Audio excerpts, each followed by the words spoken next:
দাদা ভাই, তুমি বরং দেখো যে হেঁসেলের দিকে কেউ আসছে কিনা। ছোট মা এখন নেই, তুই তাড়াতাড়ি কর। আরে, মাখনের হাঁড়িটা কোথায় সেটাই তো দেখতে পাচ্ছি না। ওদিক পানে কোথায় খুঁজছিস কানাই? ওই তো মাখনের হাড়ি মেঝেতে নামানো আছে।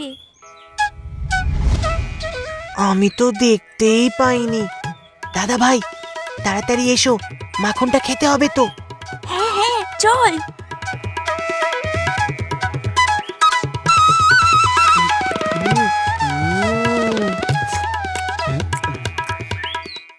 কানাই, কোথায় তুই? কানাই, এই কানাই, কোথায় তুই? ঘরেও তো নেই দেখছি। ছেলে দুটো কোথায় গেল?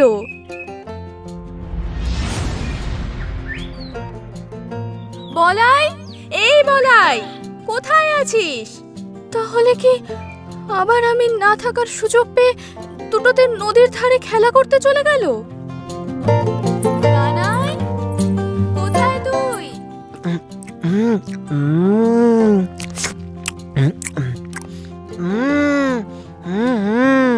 দারুণ হয়েছে। সত্যি দারুণ খেতে হয়েছে। এই কানাই, তাড়াতাড়ি খা, মনে হচ্ছে ছোট মা চলে এসেছে। আর একটু খেতে দাও না। এরপর রান্নাঘরের সামনে এসে যশোদা কৃষ্ণ আর বলরামের কাণ্ড দেখে মাথায় হাত দিয়ে মুচকি হাসল। তারপর চুপি চুপি রান্নাঘরে প্রবেশ করে কৃষ্ণের কান টেনে হেসে বলল, এই যে চোর ধরেছি। দুজনে মিলে এই হেসেলে এসে মাখন চুরি করে খাচ্ছে। লাগছে মা, লাগছে, ছাড়ো। লাগছে মা, লাগছে। উফ, ছোট মা ছাড়ো। উফ। তুমি তোমার মাখনটা আমাদের জন্যই বানিয়েছিলে, আমরাই তো খেয়েছি। তাহলে এটা চুরি করা কোথায় হলো? তবে রে,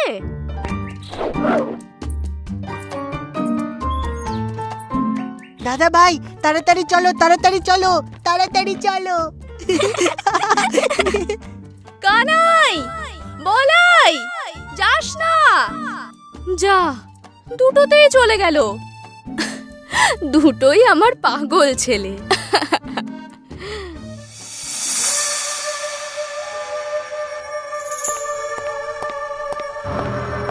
মহারাজ কংসের জয় হোক। কি সংবাদ এনেছো মন্ত্রী? আর বৎসাসুর কোথায়? কি হলো, চুপ করে আছো কেন? বলো। অপরাধ মার্জনা করবেন মহারাজ। খানিকক্ষণ আগে আমার গুপ্তচর মারফত সংবাদ পেয়েছি বৎসাসুর বাকিদের মতোই ওই বালককে হত্যা করতে ব্যর্থ হয়েছে। আর আর আর কি? মহারাজ, বৎসাসুর নিহত হয়েছে। না না না না, হতে পারে না এটা। আমি আবার হারতে পারি না। মহারাজ, আপনি শান্ত হন, আমাকে আর একটা সুযোগ দিন। একজন আছে যে আপনার এই সমস্যার সমাধান করতে পারে। কে কে সে? কে? শীঘ্রই তার নাম আমাকে বলো মন্ত্রী। অরিষ্টাসুর। আর এক মুহূর্ত বিলম্ব না করে তুমি তাকে বলো যে আমি তাকে স্মরণ করেছি। যথা আজ্ঞা মহারাজ।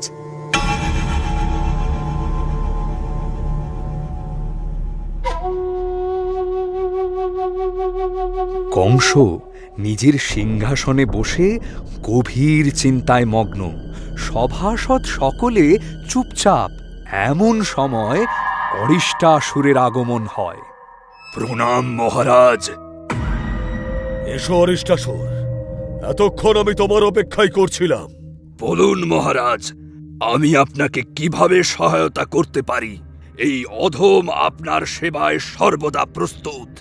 আমার ভগিনী দেবকীর গর্ভে জন্ম নেওয়া তার অষ্টম পুত্র কৃষ্ণ, সেই আমার মৃত্যুর কারণ হবে। আর এই ঘটনা জানার পর থেকে ওই বালককে হত্যা করার সব রকম প্রয়াস আমি করেছি, কিন্তু প্রতিবারই আমি ব্যর্থ। আর সেই কারণেই আমি অত্যন্ত চিন্তিত ও বিচলিত। মহারাজ, সামান্য এক বালককে মারতে আপনি আমাকে? থামো বেয়াদব! ওই বালক কোনো সাধারণ কেউ নয়, পুতনা, বকাসুর, শকটাসুর, তৃণাবর্ত, পরাক্রমশালী রাক্ষসীরা ওই বালককে হত্যা করা তো দুরস্ত, সেই বালকের হাতে নিহত হয়েছে প্রত্যেকে। অরিষ্টাসুর, এই কর্মের দায়িত্ব এখন আমি তোমার উপর অর্পণ করলাম। আশা করি এইবার আমাকে নিরাশ হতে হবে না। আমি যত দ্রুত সম্ভব ওই বালকের মৃত্যু সংবাদ নিজের কানে শুনতে চাই। আপনি যে ভরসা আমার উপর দেখিয়েছেন সেই ভরসার মান আমি অবশ্যই রাখব মহারাজ। আমি আপনাকে নিরাশ করব না। ওই বালকের মৃত্যু এবার নিশ্চিত। এখন তাহলে আমাকে বিদায় দিন মহারাজ। যাও অরিষ্টাসুর, জয়ী হয়ে ফিরে এসো। আমি সুসংবাদ শোনার অপেক্ষায় রইলাম।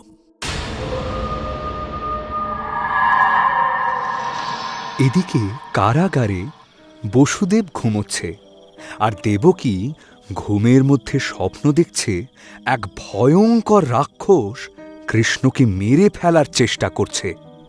ছেড়ে দাও, ছেড়ে দাও, ওর কোনো ক্ষতি করো না, ছেড়ে দাও। কি হয়েছে? কি হয়েছে দেবকী? তুমি ঠিক আছো তো? কাঁদছো কেন? স্বপ্ন দেখেছো? আমাদের সন্তান, আমি দেখলাম এক রাক্ষস আমাদের সন্তানকে। আমি তোমার কান্না শুনেই বুঝতে পেরেছি তুমি কোনো খারাপ স্বপ্ন দেখেছো। আমাদের সন্তান যেখানেই আছে ভালো আছে। তার ক্ষতি করার সাধ্যি কোনো অসুর, রাক্ষস, দৈত্য, দানবের নেই। তুমি একদম নিশ্চিন্তে থাকো। মায়ের মন তুমি কি করে বুঝবে? আজ এতগুলো বছর কারাগারের অন্ধকারে কাটিয়ে দিলাম, একটা বাড়ির জন্যেও নিজের সন্তানের মুখ দেখতে পাইনি। আচ্ছা আচ্ছা, আদৌ কোনোদিন দেখতে পাবো তো? ঈশ্বরের উপর ভরসা রাখো দেবকী, একদিন সব ঠিক হয়ে যাবে। ওনার ভরসাতেই তো আছি যে একদিন একদিন সব ঠিক হয়ে যাবে। আমার দৃঢ় বিশ্বাস সেই সময় আসতে আর খুব বেশি দেরি নেই।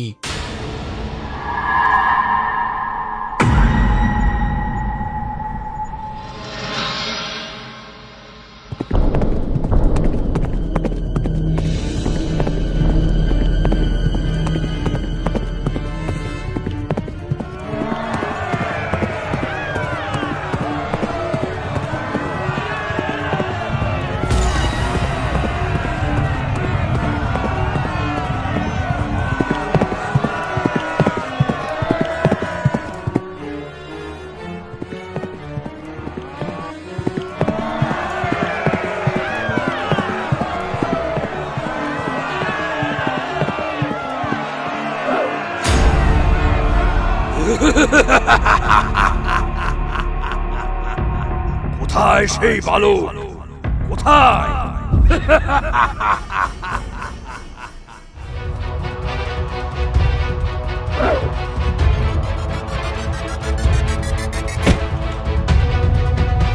ওহে অরিষ্টাসুর, তোমার এই গোকুলে আগমনের কারণ কি? আমি মহারাজ কংসের আদেশে তোমার কাল হয়ে এখানে এসেছি। তুমি গোকুলের এই নির্দোষ মানুষজন ও পশুদের ওপর কেন অত্যাচার করছো? কেন তাদের ক্ষতি করছো? তারা তোমার কি ক্ষতি করেছে? আমাকে প্রশ্ন করার দুঃসাহস দেখানোর ফল তোকে পেতে হবে বালক। তুমি কি আমার কর্তৃত্বকে আহ্বান জানাচ্ছ? আমি তোমার সাথে লড়াই করতে প্রস্তুত।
কৃষ্ণ কানাই, তুই ঠিক আছিস তো?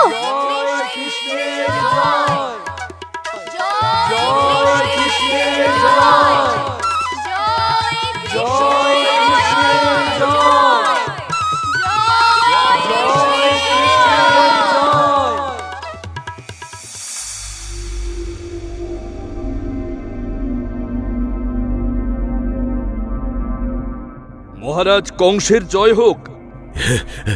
এসো দূত, কি সংবাদ এনেছ? ওই বালকের ভবলীলা এতক্ষণে সাঙ্গ হয়ে গেছে নিশ্চয়ই। মহারাজ, বাকিদের ন্যায় অরিষ্টাসুর ওই বালকের হাতে নিহত হয়েছে। না, কিছুতেই হতে পারে না। আমি আবার হেরে যেতে পারি না। কংস হারতে পারে না। আমি তোকে ছাড়বো না কৃষ্ণ, ছাড়বো না।